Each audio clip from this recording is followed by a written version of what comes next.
Was trying to catch up on sleep during the flight when a flight attendant nudged me awake. Ma'am, I noticed you didn't order a meal. Are you feeling unwell? I shook my head. Just tired. I'm going to sleep. No meal for me, thanks. But 10 minutes later, the same flight attendant woke me up again. Are you sure? We have a wide variety of meal options. I waved her away. Please, I just really need to sleep. I'm not eating. I just managed to drift off again when, through a hazy fog, I found myself staring into the same pair of concerned eyes. If you're not eating, could you please take a moment to fill out this survey and let us know why? She asked, her voice impossibly cheerful. And you can't just check the boxes. The written feedback helps us provide better service in the future.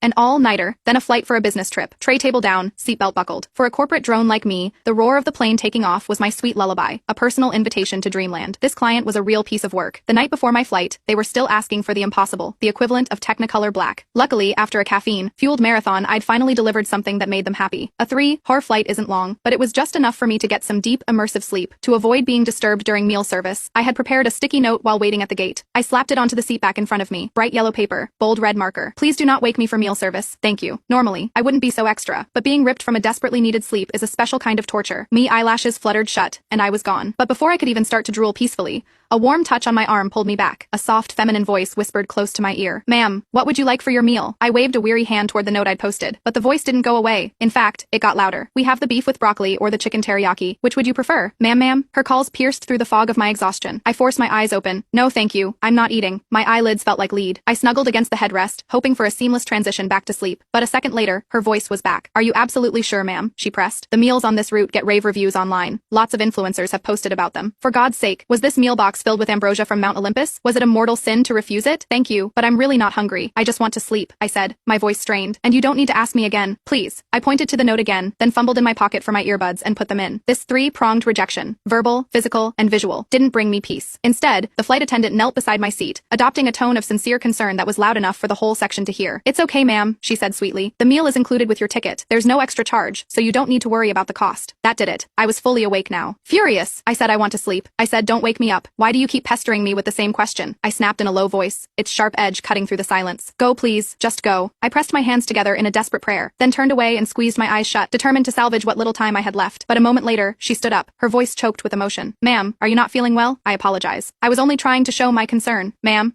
I wasn't a ma'am. I was a punching bag, a corporate drone enslaved by my boss, and now a monkey in a zoo for everyone to gawk at. I opened my eyes and slowly scanned my surroundings. Even through the haze of exhaustion, I could feel the hot, judgmental stares from every direction. Oh, come on, give the girl a break. Click the link in my profile to watch the exciting follow-up.